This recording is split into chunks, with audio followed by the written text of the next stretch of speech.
नमस्कार, मैं हूँ डॉक्टर पायल रघुवंशी, गायनेकोलॉजिस्ट और फर्टिलिटी स्पेशलिस्ट। आज हम बहुत ही इम्पोर्टेंट टॉपिक पे बात करेंगे जो है प्रेगनेंसी के दौरान कॉफ यानी प्रेगनेंसी में सर्दी या खांसी होना।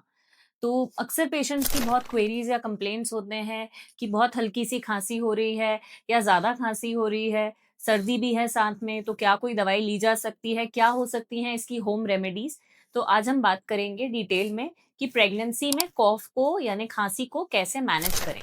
सबसे इम्पोर्टेंट और प्रिकॉशनरी चीज़ ये है कि यदि आप गर्भावस्था है आपको और आप हार्ट डिज़ीज़ के पेशेंट हैं, यानी आपको बचपन में कोई हार्ट की सर्जरी हुई हो, इससे पहले कोई हार्ट सर्जरी हुई हो या आपको हार्ट डिजीज हो जिसके लिए आपको दवाइयाँ चलती हों, तो ये जो पेशेंट्स हैं जिनको heart disease pre existing heart disease है, ऑलरेडी कुछ दवाइयाँ ले रहे हैं या पहले कोई सर्जरी हुई है, तो उन्हें जो खांसी है उसको बिल्कुल भी हल्के में नहीं लेना है। आपने अपने डॉक्टर से तुरंत कंसल्ट करना है। ये एक बहुत ही अलग कंडीशन है क्योंकि इसमें इन्फेक्शन का चांस, इन्फेक्टिव एंडोकार्डाइटिस, ये सारी चीजें हो सकती हैं। आपके डॉक्टर ही आपको सही से एग्जामिन करके ट्रीटमेंट दे पाएंगे। अब हम इसके अलावा यदि नॉर्मल प्रेगनेंसी है और सर्दी खांसी हो गई है, स्पेशली खांसी, तो हमें ये देखना है कि खांसी कैसी है। खांसी दो तरह की खांसी होती है, ड्राई कॉफ और वेट कॉफ। ड्राई मतलब सूखी खांसी आना और वेट कॉफ यानी कॉफ के साथ, खांसी के साथ थोड़ा सा बलगम या स्पूटम आना, उसे वेट कॉफ कहते हैं।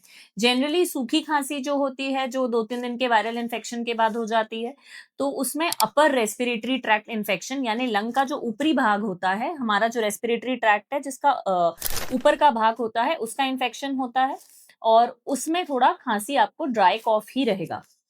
एक बात ज़रूर ध्यान देने की है कि खाँसी के साथ यदि बुखार है, तो फिर ये एक इन्फेक्टिव कॉज़ की तरफ दर्शाता है और आप में इसमें भी आपको अपने डॉक्टर को ज़रूर दिखाना है। अब जो सूखी खाँसी है वो अपर रेस्पिरेटरी ट्रैक्ट इन्फेक्शन यानी लंग के ऊपरी भाग, ट्रेकिया के ऊपरी भाग में जो इन्फेक्शन होता है जिसका बैक्टीरियल इन्फेक्शन, वायरल इन्फेक्शन या फिर उधर सूजन होना, गले में दर्द होना, गले में खिच-खिच होना और साथ में खाँसी आना। इसके लिए सबसे बेहतरीन पानी के गरारे करें यानी वार्म सलाइन गागल्स।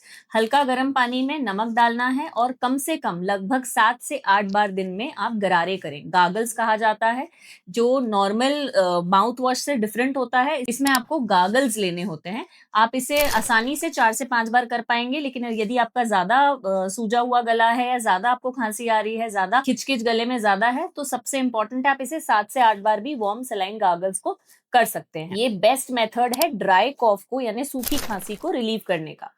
दूसरी चीज, साथ में अगर सर्दी भी है तो भी आप इसे नेब्यूलाइजेशन आजकल मार्केट में हर ड्रग स्टोर पे नेब्यूलाइजर्स यानी मास्क होते हैं जिनमें से स्टीम, जब आप इसको कनेक्ट करेंगे तो आप भाप ले सकते हैं। तो नॉर्मल सलाइन के सोल्यूशन से आप नेब्यूलाइज कर सकते हैं जिससे आपको काफी सर्दी या खांसी में काफी फायदा मिलेगा। ये हर जगह ड्रग स्टोर्स में नेब्यूलाइजर्स आजकल अवेलेबल हैं। थर्ड, यदि आपकी खांसी 2 से 3 दिन में ठीक नहीं हो रही है और आपको साथ में बुखार भी आ रहा है, तो आप आपके डॉक्टर को ज़रूर कंसल्ट करें। हो सकता है आपके डॉक्टर आपको, यदि ज़्यादा इन्फेक्टिव खांसी लग रही है, तो वो आपको चेस्ट एक्स-रे कराने की एडवाइस दें। तो इसमें ये मत सोचिएगा कि ये तो एक्स-रे कैसे हो सकता है, प्रेगनेंसी में तो एक्स-रे करते नहीं है। बहुत सारे पेशेंट्स को लगता है, कुछ और पेशेंट्स तो भाग ही जाते हैं कि भैया डॉक्टर ने एक्स-रे बोल दिया है करने के लिए। लेकिन ये बात हमेशा ध्यान रखें, जब भी एक्सरे होता है, चेस्ट एक्सरे प्रेगनेंसी में अब्डोमिनल शील्ड यानी एक परत होती है जो आपके अब्डोमेन को कवर करती है, और सेकेंड ट्राइमेस्टर में chest x ray with abdominal shield करना बिल्कुल, सेकेंड ट्राइमेस्टर या थर्ड ट्राइमेस्टर में ये करना बिल्कुल सेफ होता है क्योंकि लंग के कुछ इन्फेक्शंस चेस्ट एक्सरे में ही दिख पाते हैं। तो घबराएं नहीं, आपके डॉक्टर आपको आपके चेस्ट को एग्जामिन करके आपको सही सलाह देंगे और यदि उन्हें लग रहा है चेस्ट एक्सरे की जरूरत है तो आपको बिल्कुल कराना चाहिए क्योंकि ये अब्डोमिनल शील्ड के साथ होता है। एक जरूरी चीज ये भी है कि खुद से आप कोई दवाई या कोई कफ सिरप, मार्केट में मिलने वाली कोई भी कफ सिरप खुद से ना लें। आप अपने डॉक्टर को दिखाएं और यदि वो आपको कोई कफ सिरप प्रिस्क्राइब करते हैं तो आप उसे ले सकते हैं। अब ये बात भी ध्यान रखना जरूरी है कि जो सर्दी या खांसी होती है, यदि वो इन्फेक्टिव है तो वो 1 या 2 दिन में तो ठीक होगी नहीं। आप दवाई भी लेंगे तो एटलीस्ट 5 से 7 दिन में खांसी को ठीक होने में लग जाते हैं।